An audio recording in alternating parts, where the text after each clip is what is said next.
और मेरे सूरवीरों, कैसे हो?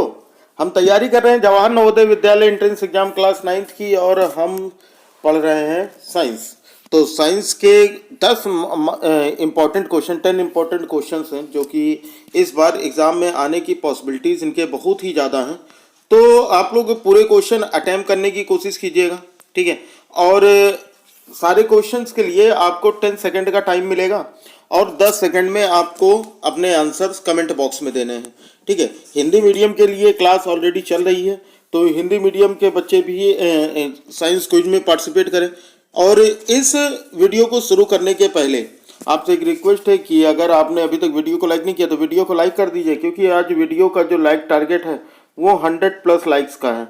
तो कंप्लीट कर दो भाई। और जो बच्चे नए हैं वो चैनल को सब्सक्राइब कर बेल आइकन को प्रेस कर लें, ताकि हमारे हर क्लास की नोटिफिकेशन मिलती रहे। साथ ही साथ अगर आप बेसिक कॉन्सेप्ट पढ़ना चाहते हैं एकेडमिक क्लास के NCERT book class 6 to 10th की, तो उसके लिए अपना एक दूसरा चैनल है पढ़ लिया, उसका भी लिंक डिस्क्रिप्शन में जाकर भाई उसे भी सब्सक्राइब कर लो, क्योंकि आगे चल के आपको 9th की तैयारी तो करनी ही करनी है। चलो भाई, हम आ जाते हैं अपने क्वेश्चन नंबर 1 पे। तो क्वेश्चन नंबर 1 हमें क्या दिया गया? क्वेश्चन नंबर 1 दिया गया है कि an example of animal fibre is, मतलब कौन सा इनमें से एनिमल फाइबर है, ठीक है। और आपके ऑप्शंस हैं ए वैक्स, बी जूट, सी कॉटन या डी सिल्क। चलो भाई, सभी लोग बताओ कि यहाँ पर एनिमल फाइबर कौन सा है, एनिमल फाइबर कौन सा है सभी लोग। और आपका समय शुरू होता है अब।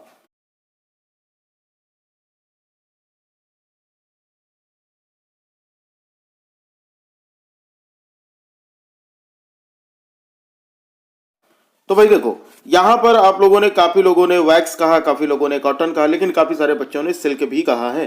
तो यहाँ पर हमारा जो ऑप्शन होगा वो हमारा क्या होगा? एनिमल फाइबर के बारे में बात कर रहा है। तो एनिमल जो होता है ना, कॉटन, कॉटन, यहाँ पर देखोगे पहला जो ऑप्शन है कि वैक्स, जूट, कॉटन, ये तीनों चीजें हमें प्लांट से मिलते हैं, और डी जो है ये हमें सिल्क वॉर्म से मिलता है। यानी डी जो होगा ये हमारा करेक्ट आंसर होगा, ठीक है। तो यहाँ पर हमारा डी ऑप्शन क्या होगा? करेक्ट आंसर होगा। क्लियर है बात इतनी? अच्छा, ये कॉटन जो है ना, ये कॉटन बॉल से मिलता है, ठीक है। जूट जो है ये भी प्लांट के स्टेम से मिलता है, और वैक्स जो है ये भी प्लांट के रेजिन से मिलता है, ठीक है। तो ये तीनों हमारे क्या हैं? प्लांट फाइबर हैं। और ये सिल्क जो है ये क्या हमारा? एनिमल फाइबर है। क्लियर है बात इतनी? चलो अगले दूसरे क्वेश्चन पे आते हैं हम।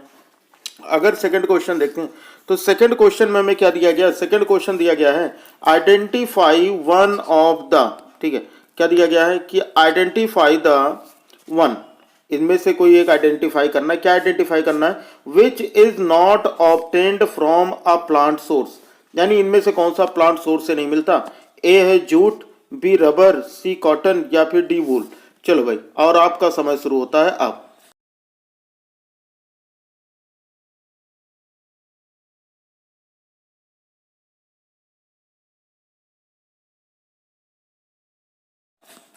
तो भाई देखो, जूट जो होता है ये भी प्लांट के स्टेम से मिलता है, रबर जो है ये भी प्लांट के लैक्टस से मिलता है, ठीक है। उसके बाद कॉटन जो है ये कॉटन बॉल से मिलता है, ये भी के प्लांट होता है। तो वुल जो है ये एनिमल से मिलता है। वुल क्या है हमारा? एनिमल से मिलता है। तो यही पूछ रहा था कि इनमें से which is not obtained from a plant source, तो इसका सही ऑप्शन होगा डी, यानी कि वुल। सही है। चलो भाई, अगले क्वेश्चन पे हम आते हैं। अगला question, question number 3। Question number 3 क्या दिया गया? The plant of cotton plant, ठीक है, the part of cotton plant that produces the cotton fibre is, plant का, कॉटन प्लांट का कौन सा पार्ट है जो कॉटन फाइबर देता है? आपके ऑप्शन है ए कॉटन बॉल, बी है फ्लावर, सी है सीड या है डी है रूट। चलो भाई, आप लोगों का समय शुरू होता है अब।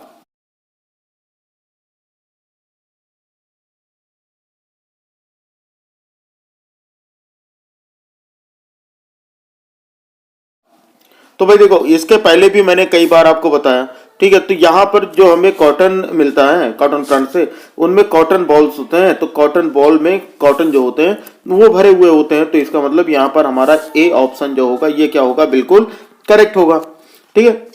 अगला क्वेश्चन नंबर 4। तो क्वेश्चन नंबर 4 देख लो भाई। क्वेश्चन नंबर 4 क्या दिया गया है? क्वेश्चन नंबर 4 दिया गया हमें कि द, थोड़ा सा जूम कर लेते हैं, उसके बाद फिर आपको क्वेश्चन सिखाते हैं। ओके, तो चलो क्वेश्चन नंबर 4 आ गया हमारा। तो क्वेश्चन नंबर 4 क्या दिया गया? द फाइबर इज, क्या दिया गया? Jute fibre is obtained from which part of the plant. ठीक है। Jute fibre is obtained from which part of the plant, jute plant के किस पार्ट से मिलता है? ए रूट, बी स्टेम, सी फ्रूट या फिर डी सीड, है ना। यह हमें बताना है कि जो जूट होता है वो प्लांट के किस पार्ट से मिलता है, ए रूट से, बी स्टेम, सी फ्रूट या फिर डी सीड। चलो आपका समय शुरू होता है अब।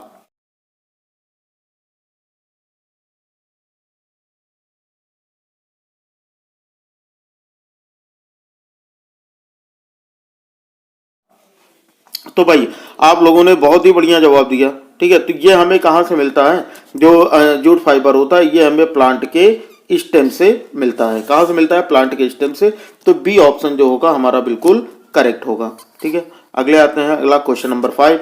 तो क्वेश्चन नंबर 5 क्या दिया गया है कि most suitable type of soil for cultivation of cotton is, cotton के लिए सुटेबल टाइप ऑफ सॉइल क्या है? कॉटन कल्टीवेशन के लिए most suitable type of soil बताना है। आपके ऑप्शन है A red soil, B black soil, C loamy soil या फिर डी क्ले।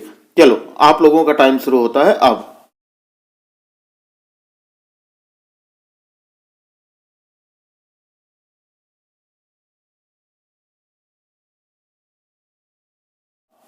तो भाई देखो, जहां पर ना अगर हम बात करें कि कॉटन की खेती के लिए, कॉटन के कल्टीवेशन के लिए ब्लैक सॉइल सुटेबल है, यानी बी ऑप्शन हमारा सही है। अगर हम क्लाइमेट की बात करें तो कॉटन के लिए वार्म क्लाइमेट होता है, ठीक है। कैसा climate?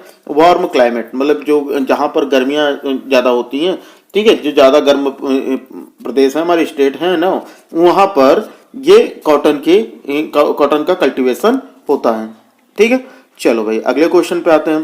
Question number 6, question number 6 दिया गया major source for synthetic fibre are, ठीक है। Major source for synthetic fibre are, तो सिंथेटिक फाइबर का मेजर सोर्स क्या होगा?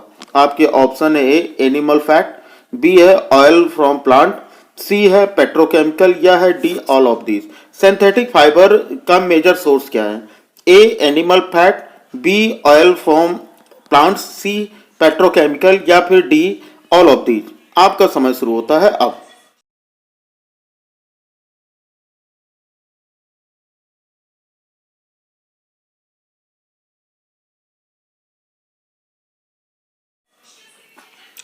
तो भाई देखो, यहां पर जो करेक्ट आंसर होगा सिंथेटिक फाइबर जहां से निकाले जाते हैं, तो सिंथेटिक फाइबर जो होते हैं वो सिंथेटिक फाइबर मतलब कि सिंथेटिक का मतलब क्या होगा? Human made. क्या होते हैं? Human made. तो ह्यूमन मेड जो होते हैं, अगर हम देखें तो ह्यूमन मेड जो होते हैं वो फाइबर किससे मिलते हैं? पेट्रोकेमिकल से। किससे मिलते हैं? पेट्रोकेमिकल से, ठीक है। तो इसका मतलब यहाँ पर हमारा सी ऑप्शन जो होगा, सिंथेटिक फाइबर जो होगा, अगर हम देखें तो ये तीनों से बना सकते हैं, तो इसलिए हमारा डी ऑप्शन जो होगा ये बिल्कुल करेक्ट होगा, ऑल ऑफ दीज, ठीक है। सिंथेटिक फाइबर जो होते हैं ये किससे बनाए जा सकते हैं? सिंथेटिक फाइबर जो होते हैं वो सभी से बनाए जा सकते हैं। तो यहाँ पर वैसे यहाँ पर अगर हम केवल सिंथेटिक फाइबर की बात करें तो उसके हिसाब से हमारा सी ऑप्शन जो है वो करेक्ट होना चाहिए, ठीक है। यहाँ पर हमारा सी ऑप्शन जो है वो करेक्ट होना चाहिए, पेट्रोकेमिकल्स। आगे देखते हैं अगला क्वेश्चन। अगला क्वेश्चन हमारा क्वेश्चन नंबर 7 दिया गया। चलो भाई क्वेश्चन नंबर 7 पे आ जाते हैं। तो क्वेश्चन नंबर 7 हमें क्या दिया गया? क्वेश्चन नंबर 7 दिया गया है कि the source of rayon is, चलो क्वेश्चन बिल्कुल सही सेट हो गया। The source of rayon is क्या हो जाएगा? The source of rayon is. Question number 6 में जिन्होंने सी और डी लगाया होगा ना, उनका दोनों का सही होगा, ये चीज काउंट कर लीजिएगा, ठीक है। सी और डी दोनों के लिए 6 नंबर क्वेश्चन में। चलो क्वेश्चन नंबर 7 पे आते हैं।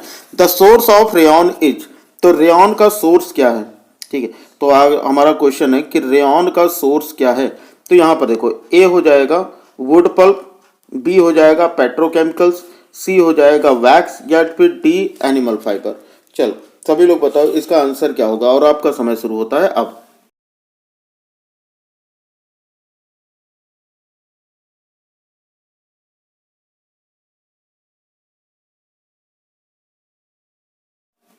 तो चलो देखो भाई, ये जो हमारे रेयन होते हैं ये किससे मिलते हैं? ये मिलते हैं वुड पल्प से, यानी कि ए ऑप्शन जो होगा ये हमारा करेक्ट होगा। रेयन किससे मिलता है? वुड पल्प से मिलता है। बात आ गई समझ में? तो रेयन जो होते हैं वो वुड पल्प से मिलते हैं, ओके।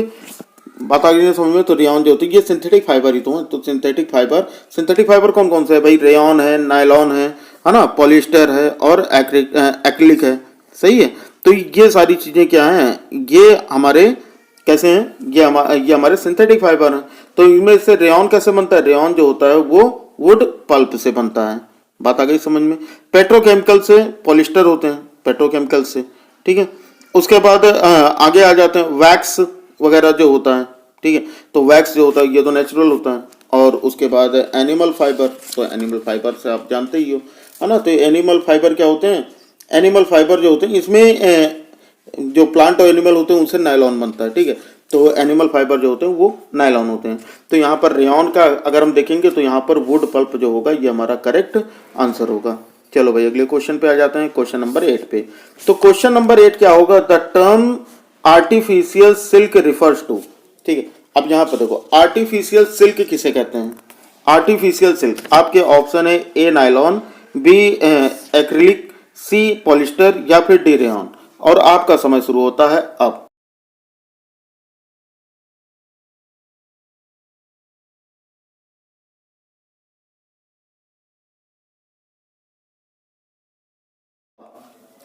तो देखो भाई आर्टिफिशियल सिल्क जो होते हैं ना वो बोला जाता है रेयॉन को। रेयॉन जो होता है वो क्या होता है, क्या होता है, आर्टिफिशियल सिल्क होता है। और ये किससे मिलता है, ट्रीटमेंट ऑफ वुड पल्प से मिलता है। किससे, ट्रीटमेंट ऑफ वुड पल्प से मिलता है। बात आ गई समझ में।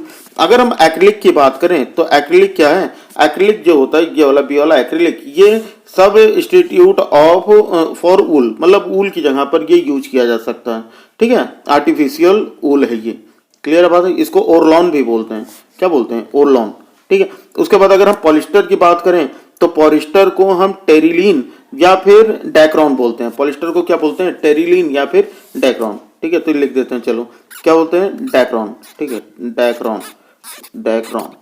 क्लियर है ना बात इतनी, चल समझ में आ गई होगी सारी चीजें। तो रेयॉन भी आपको क्लियर हो गया होगा। आगे बढ़ते हैं क्वेश्चन नंबर 9 पे। तो क्वेश्चन नंबर 9 देखो क्या दिया गया है, which of the following is called a polyamide. इनमें से किसको पॉलीएमाइड कहा जाता है, ठीक है। पॉलीएमाइड किसे कहा जाता है, ठीक है। इसके पहले वाले में मैंने जिसके बारे में नहीं बताया था ना वही पॉलीएमाइड था, ठीक है। तो चलो अब यहाँ पर हम देख लेते हैं रेयॉन। ए ऑप्शन है रेयॉन, बी नायलॉन, सी ओरलॉन या फिर डी टेरिलीन। और आपका समय शुरू होता है अब।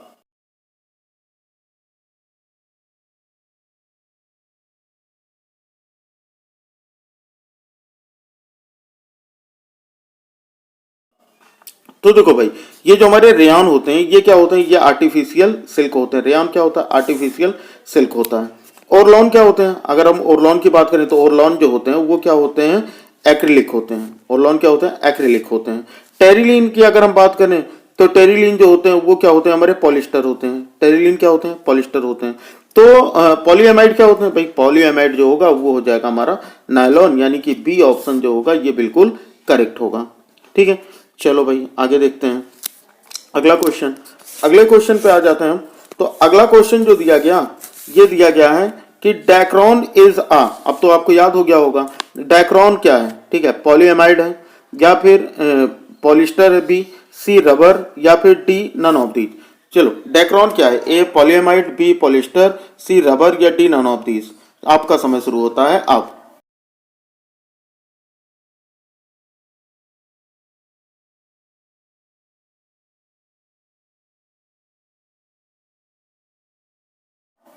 तो देखो भाई डैक्रॉन के बारे में मैंने आपको बता दिया था। डैक्रॉन क्या होते हैं, पॉलिस्टर होते हैं। ये मैंने आपको बताया था ना। डैक्रॉन क्या होते हैं, ये डैक्रॉन जो होते हैं ये क्या होते हैं, ये पॉलिस्टर होते हैं, ठीक है। पॉलीएमाइड जो होते हैं वो क्या होते हैं, नायलॉन होते हैं। पॉलीएमाइड क्या होते हैं, नायलॉन, ठीक है।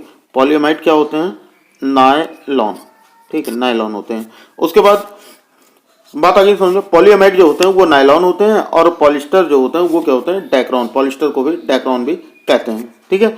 तो चलो सभी लोग अब बता दो कि कितने क्वेश्चन आपके सही हुए। सभी लोग कमेंट बॉक्स में बता देना कि 10 में से आपके कितने क्वेश्चन सही हुए। अगर आपके 10 में से 10 क्वेश्चन सही हुए तो बहुत बढ़िया। अगर 8 भी सही हो गए तो समझ लीजिए आपकी तैयारी चल रही। लेकिन अगर 8 से कम हुए तो इसका मतलब अभी आपको बहुत तैयारी की जरूरत है, क्योंकि आप दे रहे जा रहे हैं नवोदय एग्जाम जिसपे लाखों बच्चे बैठने वाले हैं, ठीक है।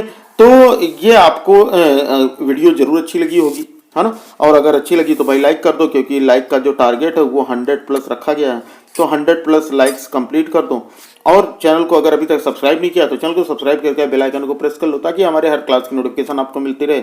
और साथ ही साथ अगर अगर अगर आपको अगर क्या आपको करनी है आगे चल के एकेडमिक एग्जाम के 9th में, तो आपको पढ़ना ही है, तो वहाँ पे एनसीईआरटी सॉल्यूशन जो होगा आपका, एनसीईआरटी बुक साइंस और मैथ की, वो सारी चीज़ें आपको मिलने वाली हैं। अपने एक दूसरे चैनल पे पढ़ लिया, काफ़ी सारे बच्चों को पता भी है, जिनको नहीं पता वो जान ले कि पढ़ लिया, उसका भी लिंक डिस्क्रिप्शन में दिया गया है, जाकर उसे भी सब्सक्राइब कर लो। 1 अप्रैल से हम उस पर भी धुआंधार क्लासेज अपनी शुरू कर देंगे, ठीक है। लेकिन उसके पहले तो आपका जो एग्ज़ाम है नवोदय, वो पहले देखना, तो हम नवोदय की भी तैयारी करते रहेंगे, ठीक है बच्चा। तो चलो फिर पढ़ते रहो, मिलते हैं अगली क्लास में। तब तक के लिए जय हिंद, वंदे मातरम।